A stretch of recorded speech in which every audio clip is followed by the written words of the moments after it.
Yo, what's good with it, everybody? Welcome back to A1 Hoop Zone. Y'all already know what to do, man. Hit that like button, sub to the channel if you're new. Let's dive into this thing, man. So, what we got here? We got ourselves a 2-2 series. What am I talking about? The Boston Celtics versus the Philadelphia 76ers. We're going back to Boston for game five.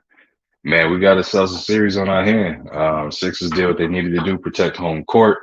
Obviously, Celtics are to come in there and take a game up off of them, but yeah, we got ourselves a series. Now it comes down to what I'm saying, Boston being able to go back home and protect home court, and Joel Embiid and James Harden, them boys gonna have something to say about that, man.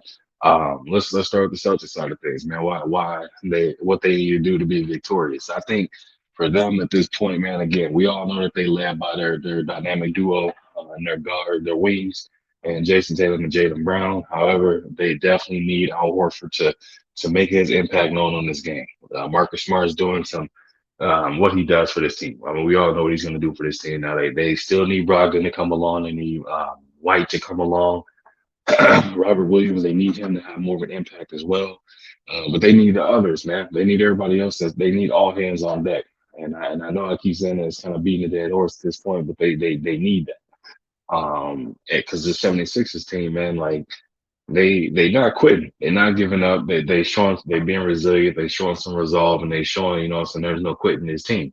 However, for the Celtics, they're gonna need much more out of Tatum. They can't have scoreless first halves or and terrible shooting nights and things like that. Even though he came on strong at the end of the game, I'm saying, and he looked to finish strong, but it was just execution down that point, man, that kind of cost them that game. They had an opportunity they came back, they had an opportunity to win the game, and it was just a lack of execution that cost them a chance at tying up or taking the lead in the series. I mean, in the game, obviously, which would have gave them the lead in the series because they would have won up 3-1. But you know what I mean?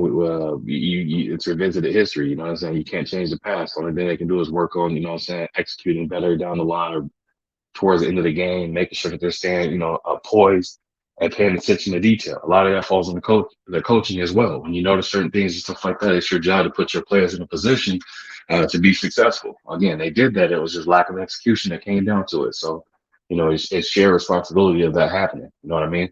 But I definitely see, what I'm saying, Jason Tatum has to make that adjustment. If your shot's not going, get to the bucket, attack the rim, stay aggressive, but more so than often get to the free throw line and get your, to get your rhythm under you. Any shooter and everybody that knows and sort played the game of basketball knows one thing. If your shot isn't falling, attack the rim or get to the free throw line so you can find a rhythm. The free throw line is literally the point of that helps you get, get in the rhythm as far as getting your stroke back in the middle of the game.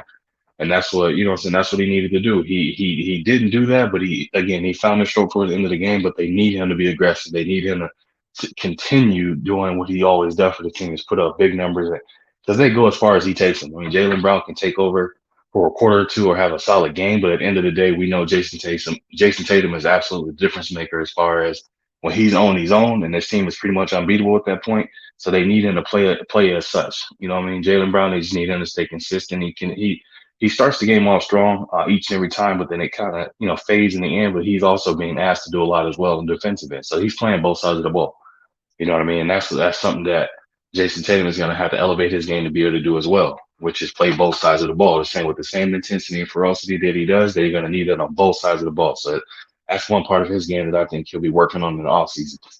Obviously, they have some solid wing defenders, so they kind of take that away. Not have to really rely on Jaylen Brown and Jason Tatum. But when you're at the start of the game and you don't want to be looked at as the face of the team or one of the better players in the league, you got to be able to play both sides of the ball. You know what I mean? For Philly side, they definitely need Embiid. I know he's out there playing with that brace on, which is kind of limiting him to some degree. He's not playing as far as like as comfortable as he would like, but hey, you got to make the adjustment. You know what I mean? It's all part of the game. If you play with something, you got to be able to adjust and adapt to it. James Harden is definitely stepping up. Right now, he's kind of he's rewriting the history of him when it comes to playoff moments. How he used to kind of buckle under pressure, buckle in the playoffs, like they always had it. The memo on him was regular season James Harden is nothing like the playoff James Harden because track record shows in history that he kind of buckled under the pressure. So he's rewriting that in front of our eyes here. Hopefully, we can see that tonight. Just because I want to see a great game, you know what I mean. But again, on the Sixers side, they're gonna need all hands on deck as well. They need Harris to show up. They need Tucker to show up. You know what I mean? They need Maxey to show up. They're the ones on their side that definitely need more people to show up versus than the Celtics, because the Celtics have a litany of players that can go out there and score and put up buckets in a hurry.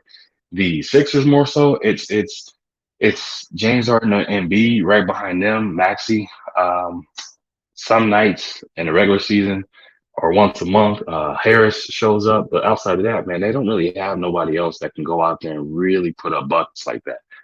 Melton's kind of tapered off. He had some big games in the regular season, and Milton, I mean, it almost seems as if he's fallen out of the rotation. So it's one of those things, man, where they're front heavy when it comes to the scoring load. So they got to figure it out. They got to figure a way to get those guys back implemented into the game so they can definitely take advantage of their offensive scoring prowess. But that's on Doc Rivers to figure out, man. If he doesn't, I can see him probably being up out of Philly as well. And I don't want that to happen. I'm not calling for that to happen, but it's just one of those things. The easiest thing, the easiest scapegoat to have is getting rid of the coach. And in a situation like that, where you kind of been bounced out of the playoffs in certain situations or whatnot, it's just one of those things where I can see a coaching change happen. But enough of that, man. I know y'all here for the prediction of it, so let me go ahead and get to it. Who do I have predicting this one? I'm going to rock out with the Boston Celtics. I think they found some sort of end of that game. They let it get away, and Philly's a little bit in trouble right now. But I'm gonna go. I'm gonna go with the Boston Celtics. Even though they lost that game, I feel like they're trending in the right direction as far as like the momentum is swinging in their favor, which is weird. Again, you lost, but it's how you lost. It's how they lost. So I got the Celtics winning this one, man. But that's all I got for y'all, man. I appreciate you stopping through. Make sure you hit the like button, sub to the channel if you're new. Leave a comment in the comment section, and I'll be sure to respond to each and every one of y'all.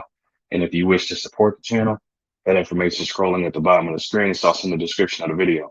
Again, man, I appreciate you stopping through, and I'll catch you on another one.